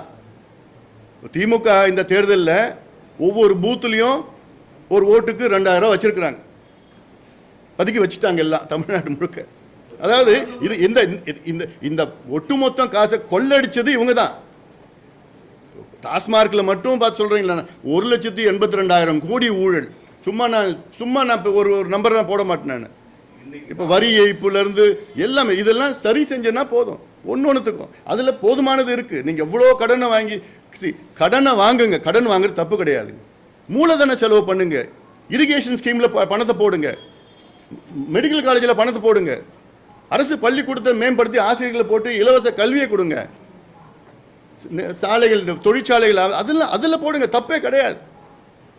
சும்மா நீங்கள் கடனை வாங்கி ஆனால் என்னன்னா அவங்களுக்கு தெரியும் மீண்டும் வரப்போறதுன்னு தெரியும். திமுக நீங்க அறிவிச்சிருக்கக்கூடிய திட்டங்களுக்கும் கூட்டணி கட்சி சொல்லியிருக்கிறதுக்கும் சில முரண்பாடு இருக்கு. நீட் விளக்குங்கிறது பாஜக தர முடியாதுன்னு தெளிவாக சொல்றாங்க, நீ நீட் விளக்குன்னு சொல்றீங்க.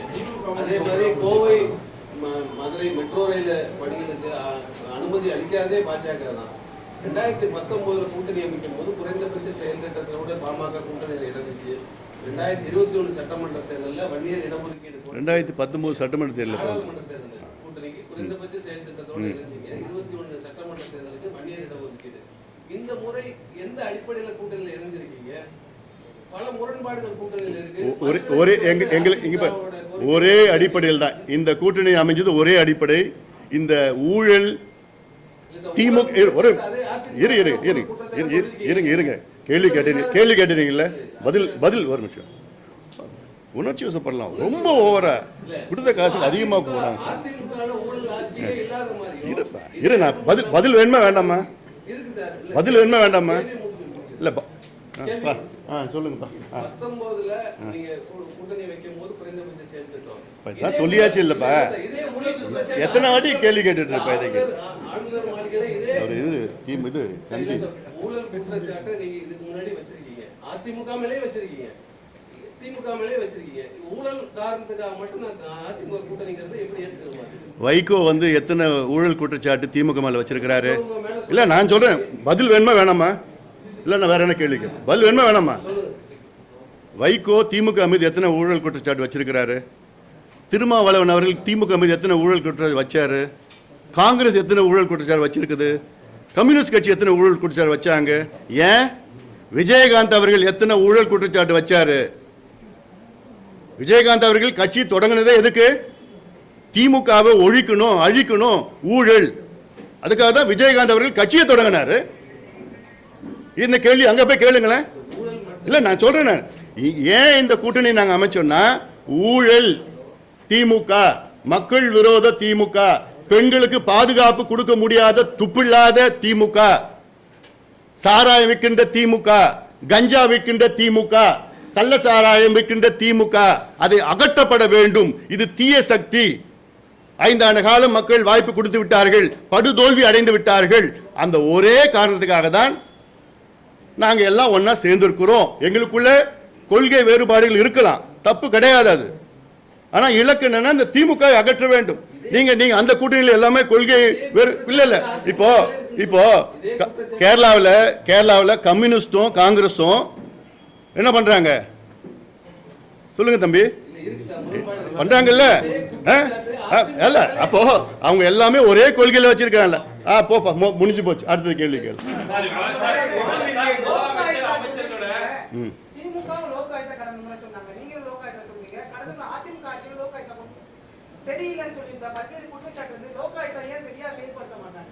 ஏன்னா அந்த முதல்ல அவங்க தான் அதில் வந்து உள்ளே போவாங்க. இப்போ கர்நாடகாவில் லோக் ஆயுக்தா மிக வலிமையாக இருக்கு. கர்நாடகாவில் லோக் ஆயுக்தா வந்து முதலமைச்சரையும் அழைக்கலாம், முதலமைச்சரும் விசாரணை செய்யலாம், அமைச்சர்கள் அழைக்கலாம். இங்கே அந்த மாதிரி இருக்கா எங்கேயாவது? இல்லை. அப்படி கொண்டு வந்து நல்ல ஒரு வலிமையான நேர்மையான அங்கே நீதிபதிகள்லாம் கொண்டு வந்தாங்கன்னா முடிஞ்சு போச்சு உங்க கதை. உச்ச நீதிமன்றமே ஊழல் சொல்லுது, உயர் நீதிமன்றம் ஊழல் சொல்லிட்டு இருக்கு. எவ்வளவு குற்றச்சாட்டுகள் இருக்கு. என்ஃபோர்ஸ்மெண்ட் டைரக்டரேட் சொல்லுது எங்களுக்கு ஆதாரங்கள் இருக்கு, 888 கோடி ரூபாய் ஆதாரங்கள் இருக்கு. அதை கொடுத்து 3 மாசம் எந்த நடவடிக்கையும் எடுக்கல. நகராட்சி மன்றத்து துறையில, நகராட்சி நிர்வாக துறையில. ஆமா, ஒரு அமைச்சர் மேல குற்றச்சாட்டு. என்ன லோக் ஆயுக்தா என்ன? நேற்று இரவு பாஜக அலுவலகத்துல திமுக அரசு மீதான ஊழல் குற்றச்சாட்டு, சிறை கூண்டில் ஸ்டாலின் அப்படின்லாம் சொல்லிட்டு ஒரு புத்தகத்தை கோயில் வெளியிடுறாரு. ஸோ அவ்வளோ ஆதாரங்கள் இருக்கு, இவ்வளோ ஊழல் பண்ணியிருக்கிறாங்கன்னு சொல்லக்கூடிய மத்திய அமைச்சர், மத்திய அரசு ஏன் நடவடிக்கை எடுக்கல? இதே மத்திய அரசு இதெல்லாம் தமிழ்நாடு அரசு மீது நடவடிக்கை எடுப்பதற்கு அதிகாரம் இல்லை அப்படிங்கிற ஒரு வார்த்தையை செய்தியாளர் சொல்லியிருக்காரு. ஆனா இதே மத்திய அரசு அரவிந்த் கெஜ்ரிவால் அரசு பண்ணியிருக்கு, சிபு சோரன் அரசு பண்ணியிருக்கு, வழக்குகள்லாம் பதிவு பண்ணியிருக்கிறாங்க. புத்தகத்தை வெளியிடக்கூடிய பாஜக அமைச்சர் மத்திய அரசு ஏன் வந்து வழக்கு பதிவுல நடவடிக்கை எடுக்கல, கைது பண்ணல? அதாவது இப்போ நீங்க இடி எடுத்துக்கங்க. இடி தமிழ்நாட்டில் 4800 கோடி ரூபாய் மணல் கொள்ளை தமிழ்நாட்டில் நடைபெற்று இருக்கிறது. அதுவும் வந்து ஒரு சிறிய பகுதியில் மட்டும்தான். இந்த ஆதாரத்தை தமிழக அரசிடம் கொடுத்திருக்கு. தமிழக அரசு என்ன செஞ்சிருக்கணும்னா, அது அதிகபட்சம் இல்லை குறைஞ்சபட்சம் ஒரு விசாரணை நடத்தி இருக்கணும். ஆனால் தமிழக அரசு என்ன பண்ணியிருக்கிறாங்கன்னா, நேராக நீதிமன்றத்துக்கு போயிருக்கிறாங்க. உங்களுக்கு மடியில் கனம் இல்லைன்னா நீங்கள் விசாரணை பண்ண வேண்டியதானே? உயர்நீதிமன்றம் போயிருக்கிறாங்க, அப்புறம் உச்ச நீதிமன்றம் போயிருக்கிறாங்க. அதே போன்று இங்கே ஒவ்வொரு குற்றச்சாட்டும் 361 கோடி ரூபாய் டிரான்ஸ்ஃபருக்கு வேலைகளை டிரான்ஸ்ஃபருக்கு வாங்கியிருக்கிறாங்கன்னு சொன்னால் அதுக்கு உச்சநீதிமன்றம் போய் தடை வாங்குறது. ஒன்னொன்றுத்துக்கும் மத்திய அரசு சார்பில் கிடையாது, நடுநிலையாக இருக்கின்ற இந்த நிறுவனங்கள்லாம் போய் விசாரணை பண்ணியிருக்கிறாங்க, செய்கிறாங்க. ஆனால் ஒன்னொன்றுத்துக்கும் நீதிமன்றம் போய் அதுக்கு தடை, அது இப்படி எல்லாம். ஆனால் இதெல்லாம் இப்போ அடுத்தது வரும், நிச்சயமாக வரப்போகுது. ஏன்னா ஒவ்வொருவரும் இப்போது ஒரு உதாரணம், திருவான்மையூர்லேருந்து உத்தண்டி வரைக்கும் பறக்கும் மேம்பாலம், இது வெறும் 14 கிலோமீட்டர். ஆக்சுவலாக பார்த்தா 1 கிலோமீட்டருக்கு வந்து 100 கோடி ரூபாய் செலவாகும். ஆனால் இப்போ அவங்க 1 கிலோமீட்டர் 150 கோடி ரூபாய் வீதம் போட்டிருக்காங்க. 2100 கோடி ரூபாய் ப்ராஜெக்ட் அது.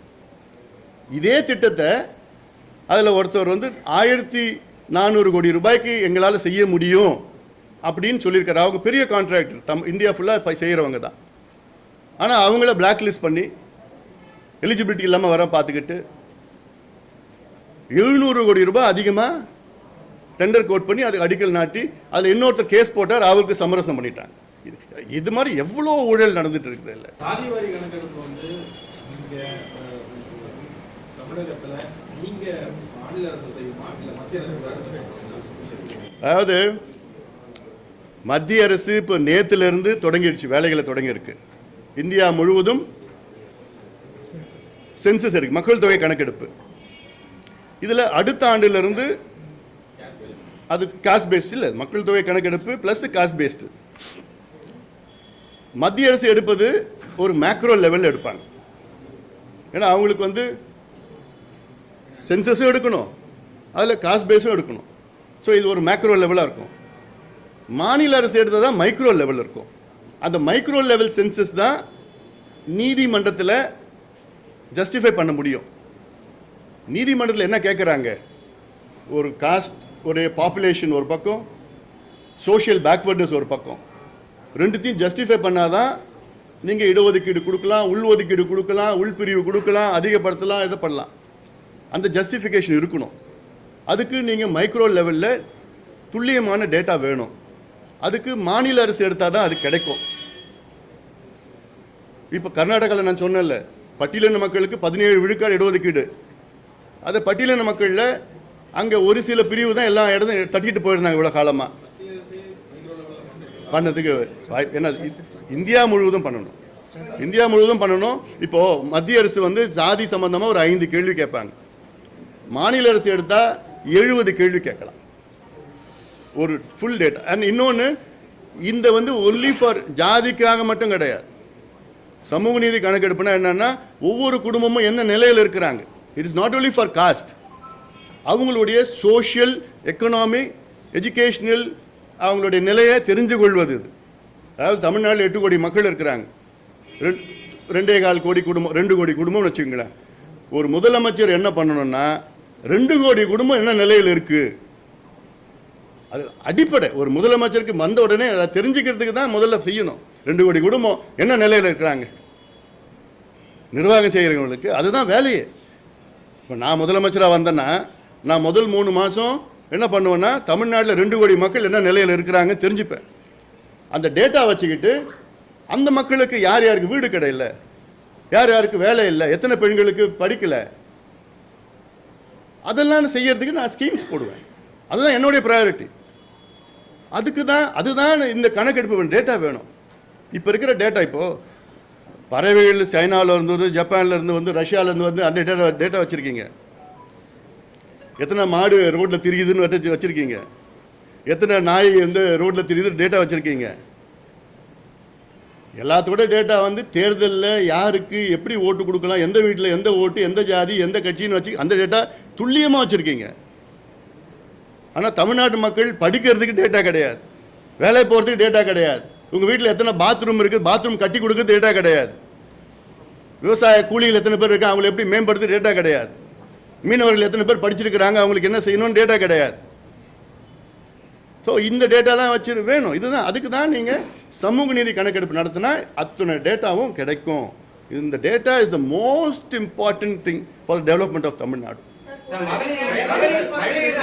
கடைசியா போட்டப்ப கடுமையான ஒரு விமர்சனத்தை வந்து அன்புமணி ராமதாஸ் அவர்கள் முன்வைத்திருந்தார். தோல்வி பயத்துல வந்து திமுக மகளிர் உரிமை தொகையை கொடுத்தது. இப்ப நாமளே மகளிர் உரிமை தொகையை வந்து 2000 உயர்த்தி வழங்கப்படும் அறிவிச்சிருக்கோம். அது முரணா இல்லையா? ஏன்னா இல்லை நான் மகளிர் உரிமை தொகை சரியா தவறா first? இல்லை நான் வந்து டைரக்ட் கேஷ் பெனிஃபிட் ஸ்கீம் வந்து அதை நாங்கள் வரவேற்கிறோம். டைரக்ட் கேஷ் பெனிஃபிட் இதில் என்னன்னா திமுக கடந்த ஆண்டு பொங்கல் வந்தது, அப்போ ஏன் காசு கொடுக்கல?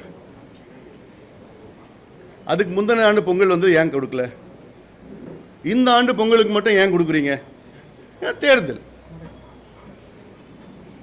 ஏன் கோடை காலம் கடந்த ஆண்டு வரலையா? அதுக்கு முந்தின ஆண்டு கோடை காலம் வரலையா? இந்த ஆண்டு ஒன்று தான் கோடை காலம் வந்ததா? கோடை காலத்தை கருதி 2000 ரூபா கொடுக்குறாங்களாம். அப்பா எவ்வளோ பெரிய மனசுப்பா. அப்போ இவங்க நோக்கம் என்ன?